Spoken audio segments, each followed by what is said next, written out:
Hi, it's Tom from Lone Horizons, and we are back with solo dungeon crawl classics, Dyson's Delve.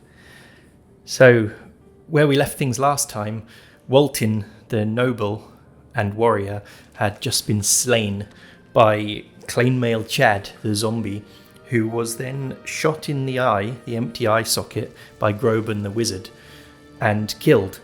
But so we got to deal with Waltin. So the first thing I did just now before starting rolling was I split Waltin's gear and loot between the other characters because I didn't want to bother doing that on camera because it wasn't very interesting basically.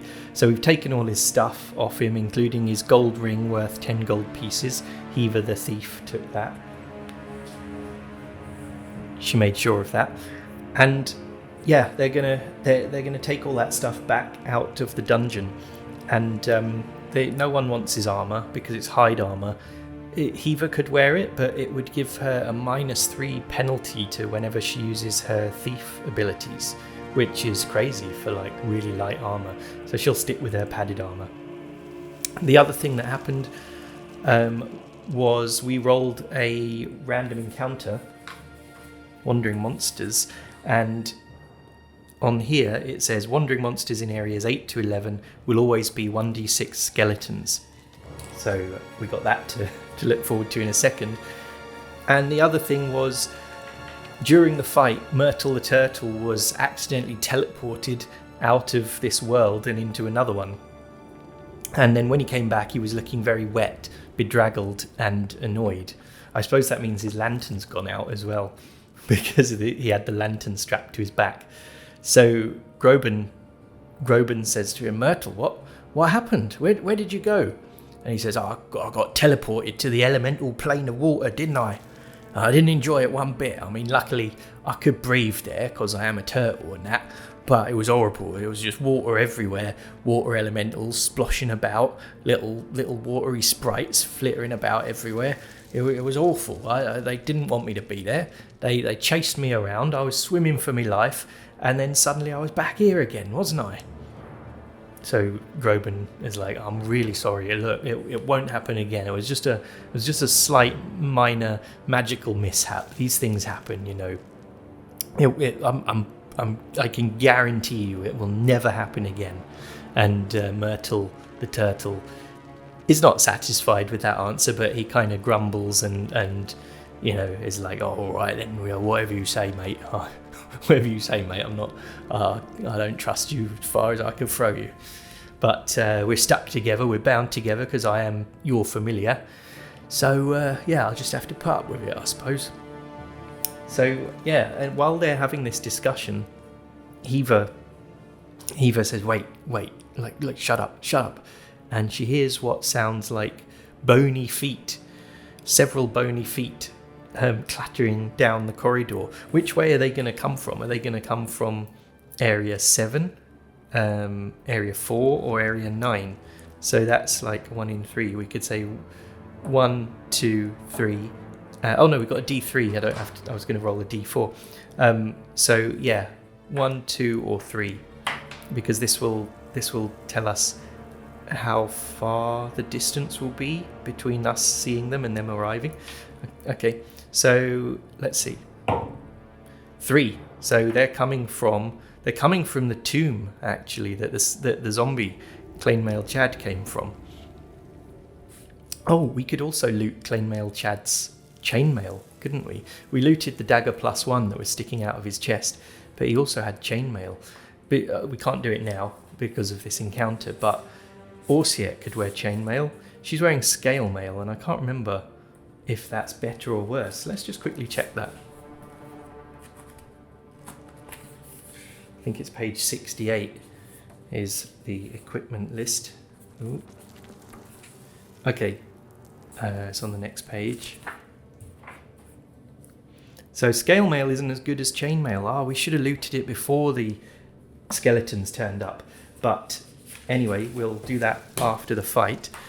So it's 1d6 skeletons coming from the tomb. So that means they must be coming around around this corner. Let's see how many there are. 1! Amazing!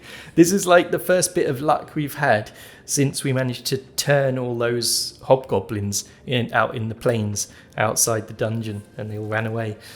Okay, so it's just one skeleton. It seems like our fight with Chainmail Chad somehow roused it. Or maybe, you know what, actually, maybe when Chainmail Chad was killed, or destroyed, the dark power animating the corpse just kind of floated into a pile of bones down the corridor in the tomb and raised it up. I think, didn't we find a sarcophagus with bones in it in this little room here or something? I think we did before, so it's come from there. It's come out of that sarcophagus. Okay, so first things first, we got to roll its hit points. Its hit points are 1d6, and skeletons sometimes attack with their bony claws, which do 1d3 damage. Sometimes they have a rusty short sword, so that's 1d6 minus 1 damage, which is good. So let's see, why don't we make it 50-50 chance on a 1 to 3. Let's do this roll at the same time. The green die is its weapon. 1 to 3, it doesn't have a weapon, and the rest is rusty short sword. And the yellow die will be its hit points. Okay, so it has 4 hit points, and it does have a rusty short sword. Okay, 4 hit points. So yeah, before we do this, Heaver will attempt to hide. I don't know why I haven't rolled for surprise or anything. I'm just winging it here. Sometimes I'm going to forget what the exact procedure is supposed to be in the rules, and I'm just going to, just go with the first thing that comes to mind. So I'm going to give Heaver a chance to hide in shadows before it arrives. But we will do that. We'll do that now, actually, before setting up the fight. So that is going to be DC 10 for Heaver.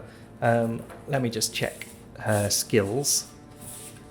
Because with skeletons and undead, they don't have internal organs working, so you can't do the extra damage that a sneak attack gives you. But I do normally let you have the attack bonus when you get a surprise sneak attack on them, because they're still, they're unaware that you're there. So let's see, hide in shadows is +2, and she needs to get a 10 because it's DC 10.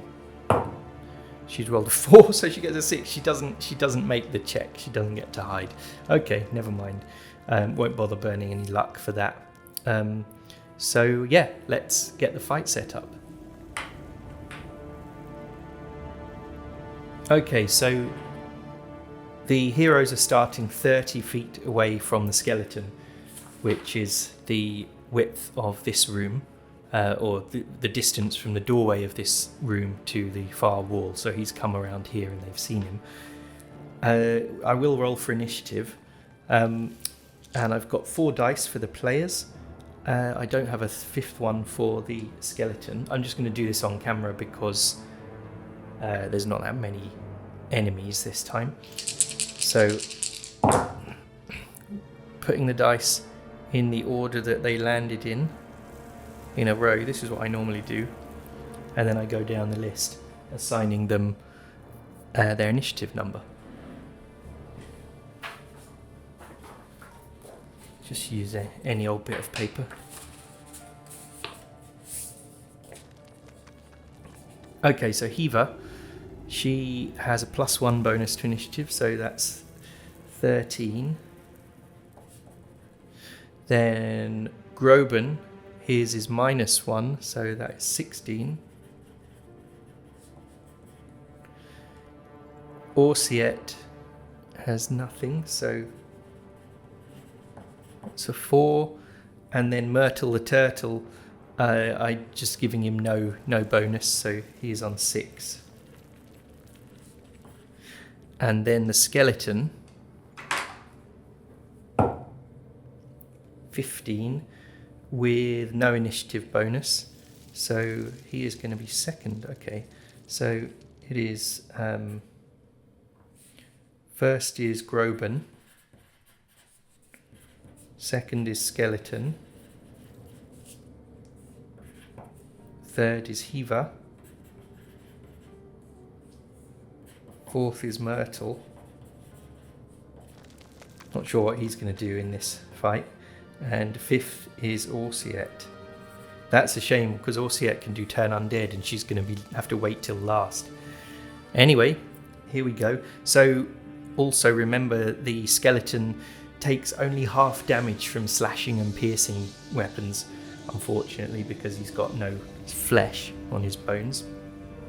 So anyway, Groban is going first. Remember, he's blown his spells. They've gone. I'll just double check that, but I'm pretty sure he doesn't have any more spells that are actually useful in combat. Yeah, because he's got Find Familiar, Colour Spray, Animal Summon, Runic Alphabet Mortal, and Read Magic. So yeah, he doesn't have any more spells that he can use. He does have his bow. He's got 18 arrows at the moment. So Roman arrows 18. Alright, so yeah, he's just going to shoot at the skeleton and he will do half damage, unfortunately. But it only has 4 hit points at least. So yeah, his agility mod is -1, so that should give him a -1 attack bonus. Yes, and missile damage 1d6 -1. Okay, let's roll both. Oh, what's the skeleton? Skeleton is armor class 9. Okay. So, he rolls a 9, but that gives him an 8 because of his penalty. Okay, so he looses the arrow at the skeleton and it just clatters off the wall behind it. Okay, so next is the skeleton's turn.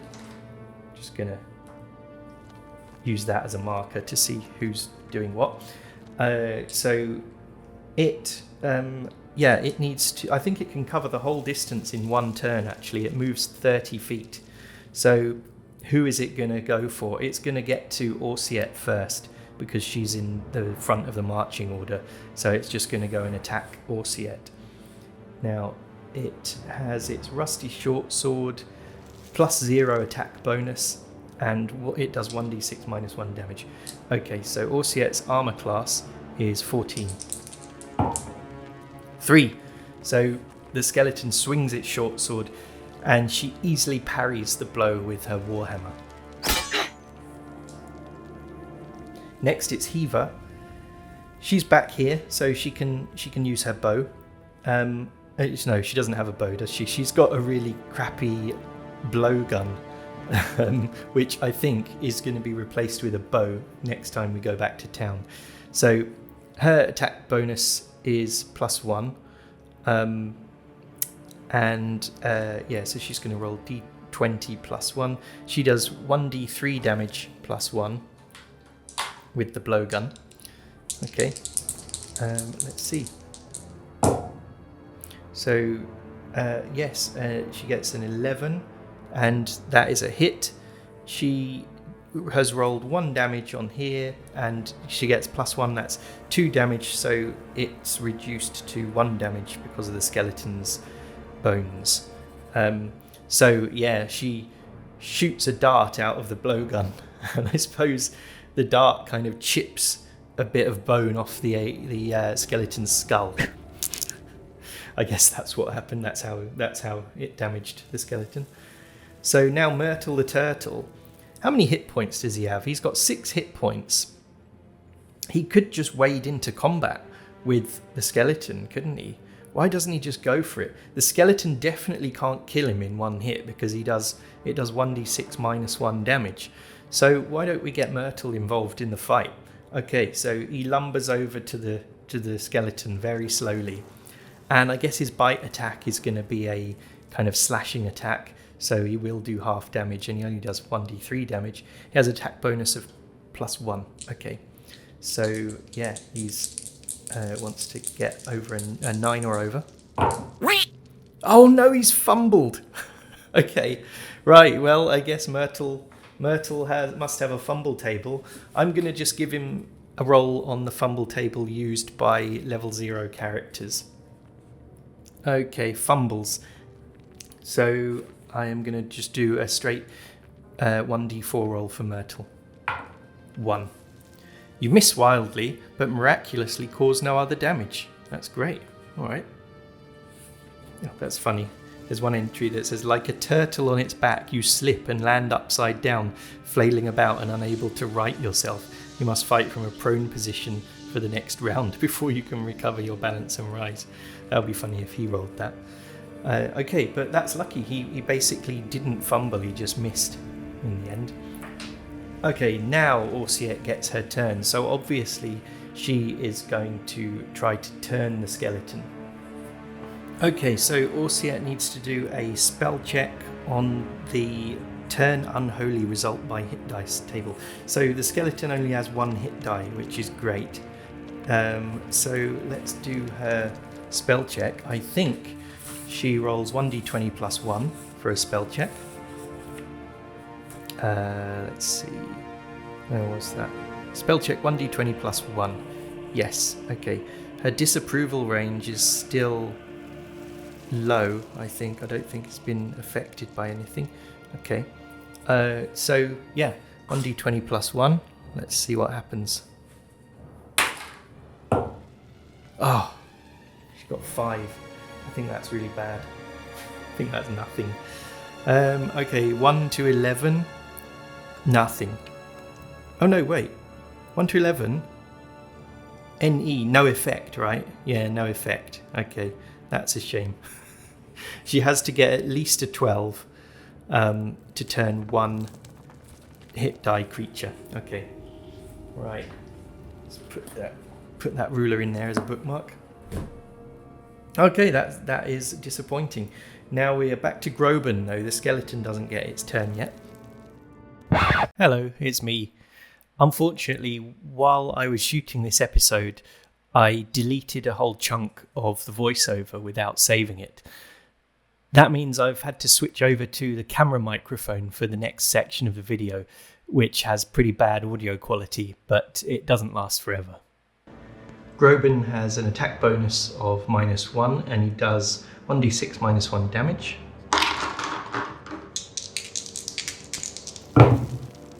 Oops. That is a 10, which hits the skeleton. Great. Okay. So 1d6 -1, he does 3 damage, so halved, that would be 1.5. I think we've got to just round it down, basically, so it's 1. So Groban's next arrow, after the first one missed, smashes into the skeleton's ribcage, breaking a few ribs. Okay, so the skeleton is down to half its hit points now. But it is the skeleton's turn to attack. The skeleton doesn't have morale checks because it's basically a machine that is designed to constantly attack the living and never stop until they're all dead. So it is in combat with Orsiette, isn't it? So I think it's going to carry on fighting Orsiette. So let's see, her armor class, what was that? 14, all right. And yeah, it doesn't get an attack bonus. It rolls a 13, so this swing is a little bit better, but she again parries it with her warhammer. Okay, so next, Heaver is going to shoot again. Her attack bonus is +1, so she needs a 9 in total, so she rolls an 8 or more, she will hit. 17, that is great. Oh yeah, Heaver darts. I don't know how many she started with. How many darts does she have? 18 to start with, so now she's got 16. Okay, so yeah, she does, what is that, 1d3 +1, so halved, that will be 1 rounded down. Her dart, yeah, chips another bit of bone off the skeleton's rib. And it's now down to 1 hit point. Great. Okay, Myrtle, the turtle, is going to attack again. And yeah, he gets a +1 attack bonus. So if he rolls an 8 or more, he will hit. 4. No, Myrtle is just so slow. He snaps, his jaws snap at the skeleton, but it dodges out the way easily. And then finally, Orsiet, I think as it's got 1 hit point, she's just going to go for it with her Warhammer, because she doesn't do half damage with that. She's gonna attack, and she does 1d8 damage with the Warhammer, and her attack bonus is 0, so she needs to roll a 9 or more. 8. Okay, so yeah, this time the skeleton parries with its short sword. Learning from its own failures in the fight, it manages to parry this attack. Okay, so Groban, let's see. 7 minus 1 is 6, which is not going to hit. Okay, so his arrow clatters against the wall again. It's down to 15 arrows now. And that is the end of his turn. The skeleton is going to attack Orsiet again. What's her armor class? 14. So it gets a 12, which is another parry from Orsiet with her Warhammer. And Hiva is going to shoot the blowgun again. What does she need? She's got attack bonus +1, so if she rolls an 8 or more, it's a hit. 13. And 1d3 +1 damage, that's 2. Halved is 1, which will kill the skeleton.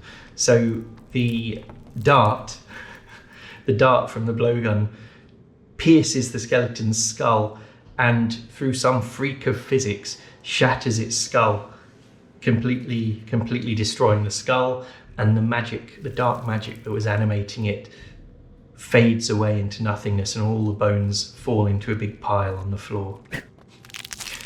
Okay, so I don't think we can say that the skeleton had any loot, because it's literally just a skeleton. Where would it be carrying it? It had a rusty short sword, which is no use to anyone. And I think we will say that was a 1 XP fight, because it was only one enemy. No one actually got hurt. And they killed it in quite a straightforward way. So they didn't really learn much from that fight, although it was their first skeleton that they've ever seen. So let's see, I think they're all on 15 out of 50 XP. So that goes up to 16.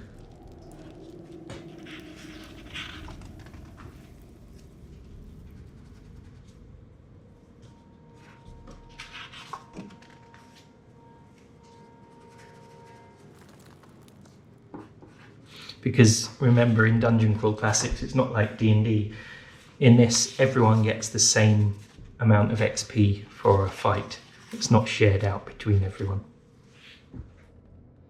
Let's just make a note of Groban's arrows and Hiva's darts.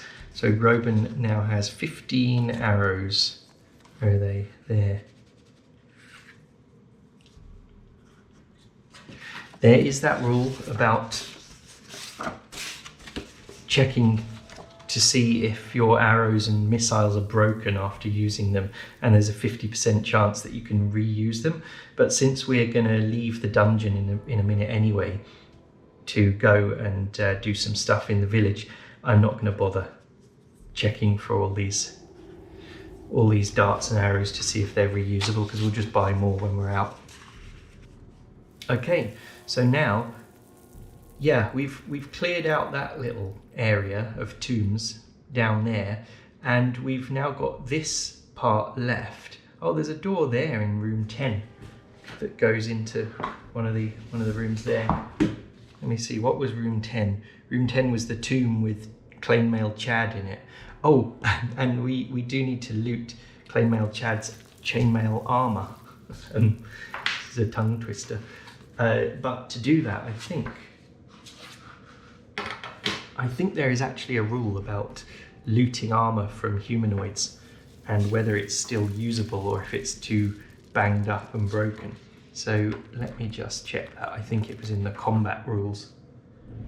Okay, I can't find the actual rule that I'm looking for, but I'm pretty sure that there was a 75% chance that armor can be reused. So because I think we said Orsia had scale mail, which isn't as good as chainmail, yeah, it would make sense for her to take the chainmail instead. So we'll roll a d4 and whoops. Let's say on a 1 it's unusable because it's too broken, but 2, 3 or 4 chainmail is fine. Yes, it is fine. Okay, so she can take it. So that will mean her armor class goes up to 15.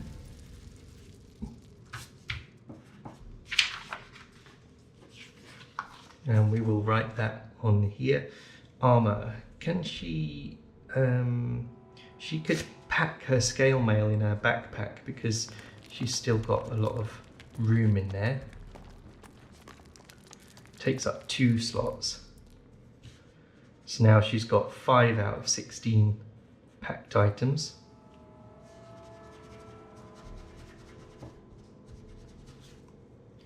And then she's wearing chainmail from Chainmail Chad, the zombie. So where's our armor class there? 14. Change that to 15. Great, that is going to help her out. Some free armor. Alright, so next thing to do is they need to exit the place. So it's going to take we said they can move 2 locations per turn. Okay, so actually they can just leave in the next turn. Okay, so it takes 1 more turn, marked off there. They emerge out into the wilderness again, and I think they will have had a discussion about what to do with Walton's body, and they've actually just decided, you know what? He was a nobleman. He was like the exiled brother of the Baron, and he was doing this to get back in his brother's good books. Obviously, it hasn't worked. They weren't really a big fan of his for being a noble and one of their landlords who owned the land that the village is built on. And so they just decided to loot his valuables, like his gold ring, and just not report back to the Baron that he's been killed, because the Baron didn't like him anyway as well. So they're just going to leave his body down here. Maybe if it was a different character, they'd like bring him back to the village and give him a proper burial. But no, these are not a great bunch of people, to be honest. We already know that. They're not really like heroic people.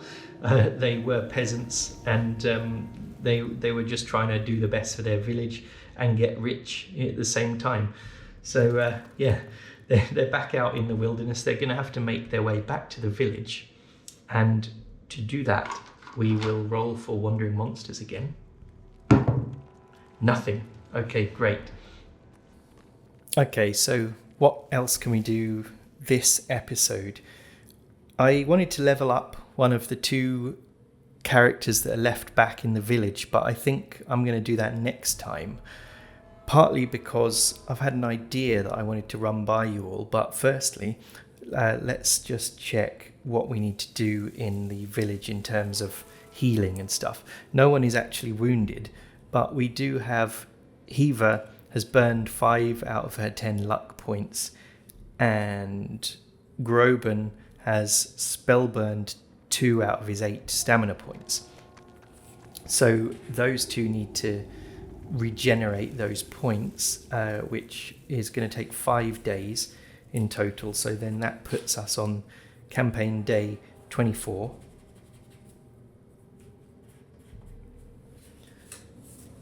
And I will just edit these. So her luck is now 10.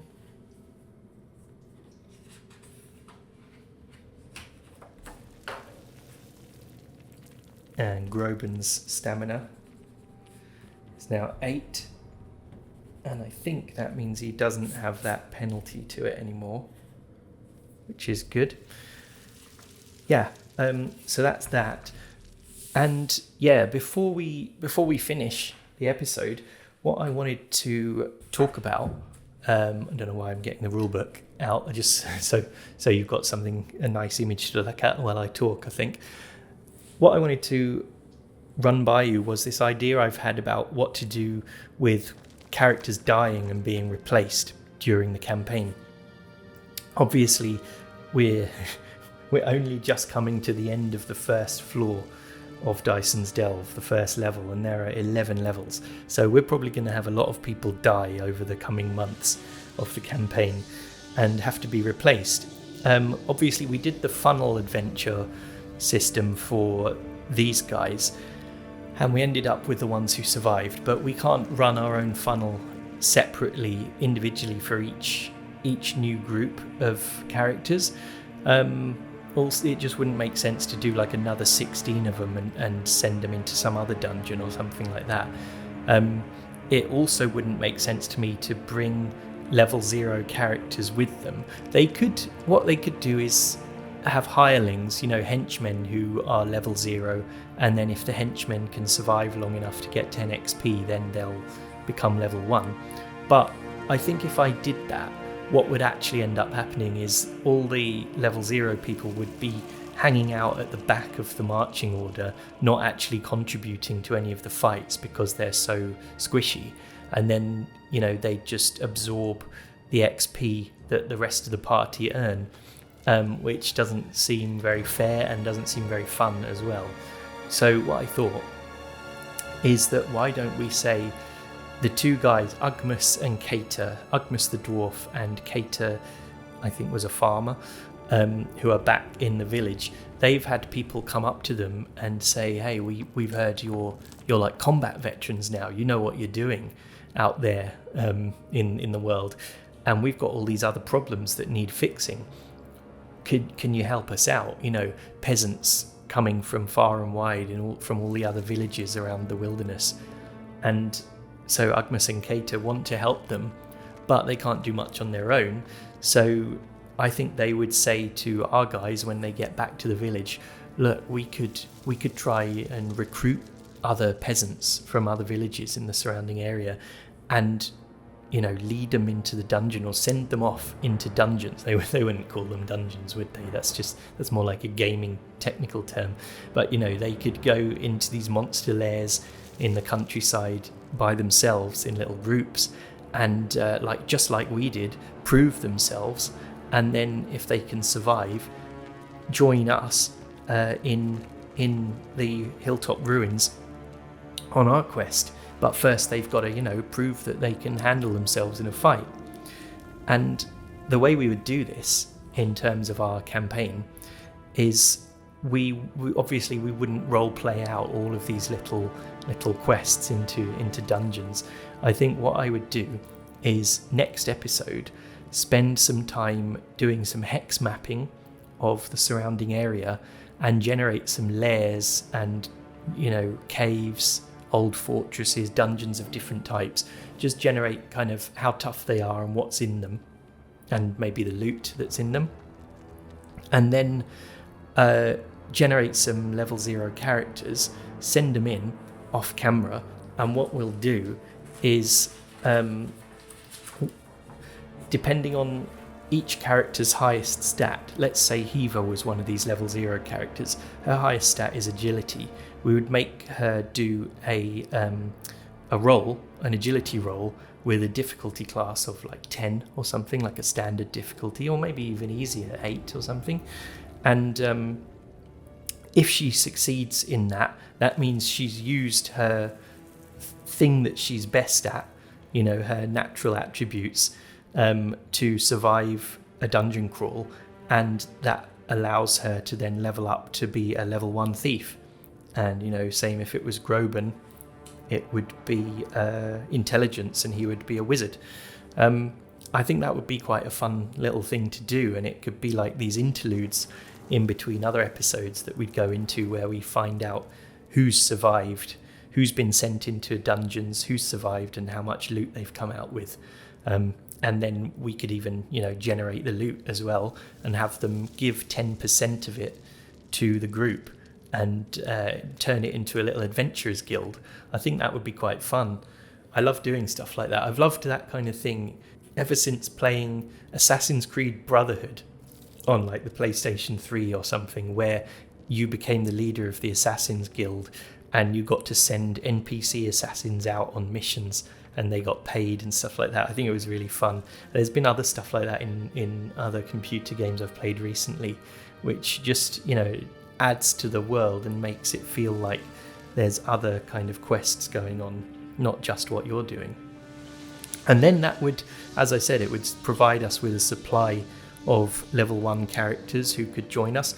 And they don't just have to be level 1 as well. Once we get lower into the dungeon and we've leveled up a couple of times, we could just keep sending them into more dungeons and them doing their rolls, their checks, and seeing if they can survive, and then they get more levels and we level them up more.